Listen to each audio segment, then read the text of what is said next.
guessed why Dick breaks these boxes. He actually ad-libbed it. I told Jonathan, always keep things exciting. Greetings, citizens of Gravoria. I am Dick Starspeed, and I come in peace. Probably shouldn't have had Dick draw his weapon when he was talking about peas. Well, maybe one day we'll go back and CG it into a sandwich or something instead. Ha! Just kidding. And this is what people pay to see. A no-name middle-aged B-list actor duking it out with stuntmen in costumes. Such stunning choreography. Now the extras in those robot suits really knew how to take a punch. Oh, literally. I told Jonathan not to hold back. Give it all to him. Holy smokes! Kick him in the nuts and bolts.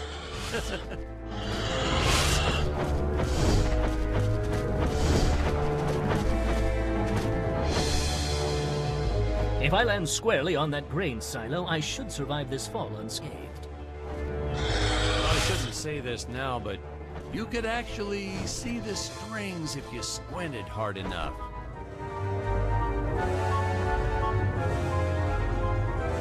A screenwriting trick from back in the old days. You put a grain silo or some haystacks down and it solves all your gravity-related problems.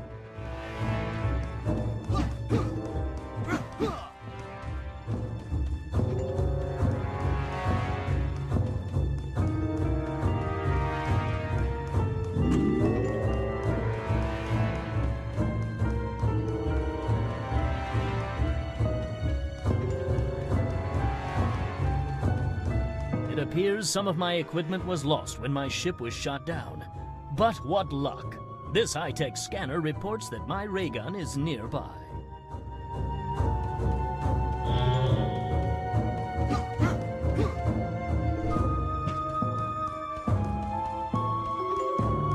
Oh, the dinosaurs! You just don't see quality stop motion like this anymore, do you? Someone actually sat there and moved them, frame by frame. Today, it'd be done with computers, but where's the artistry in that?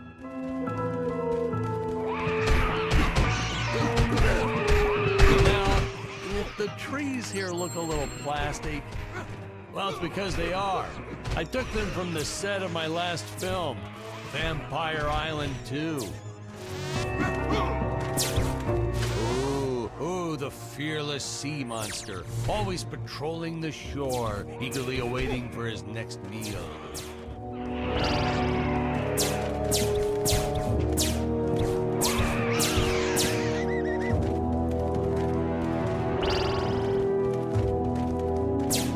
Fair share of nasty letters from scientists complaining about our portrayal of the dinosaurs. Was news to me. Apparently these stegosauruses weren't meat eaters. Must have preferred shellfish or something. Wow, how do they know? That's what I say.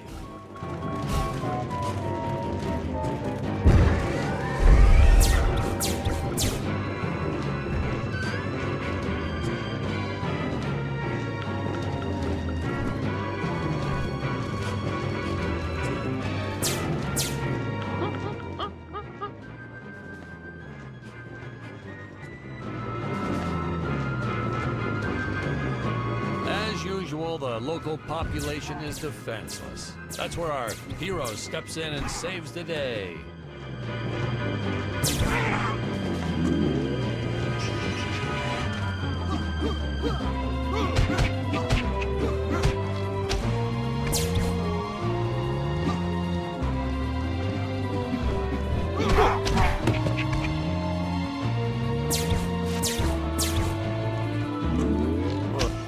Put Jonathan through a lot shooting this film. He wasn't the best actor, especially when reacting to getting hit. He's what you call a flincher.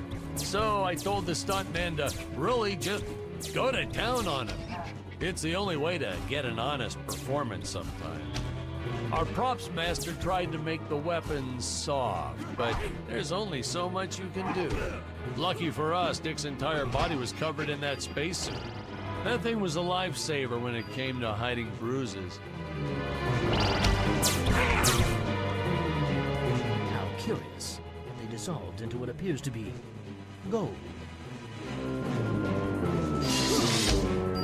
notice the gold disappears when Dick touches it. We had a deleted scene that explained he's actually teleporting it back to his ship. It's funny, no one ever questioned how Dick was able to walk around with an infinite amount of gold on him.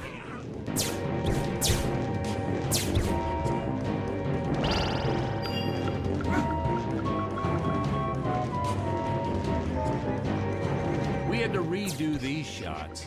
Our first attempt was kind of a disaster. We tried using real apes, thought it'd cut down on the costume budget a bit. But have you ever tried working with apes? They are the worst actors ever. They don't sit still for a moment, and the second you take your eyes off of them, they're flinging their feces all over the place. Jonathan refused to work with them after he got, well, let's just say that he had to take more than a couple of showers one day.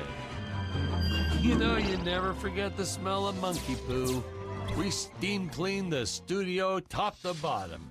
Still never got rid of it entirely. All through the rest of the shot, we kept finding those little surprises hiding inside various props. Boy, were those the days.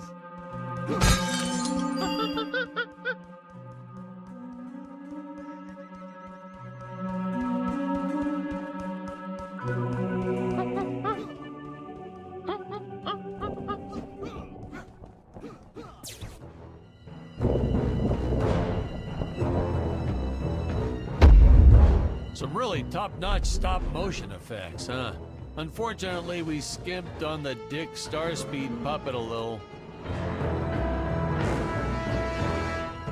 The Earthman is not for you to eat, fiend! Oh, this was groundbreaking. We had the woman rescuing the man for once. We were really ahead of our time with this scene, but well, then again, I've always been rather progressive. The studio exec didn't seem to get why it was such a big deal, though. Sorry, we don't see this as anything unusual. Ha! Of course! It's unusual! A woman would never save the man. It just doesn't happen. Not in the movies, not in real life. I don't know why we didn't get more recognition for this scene. I guess I was just a little too ahead of my time.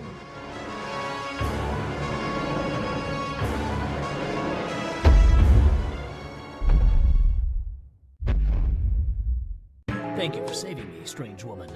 What is your name?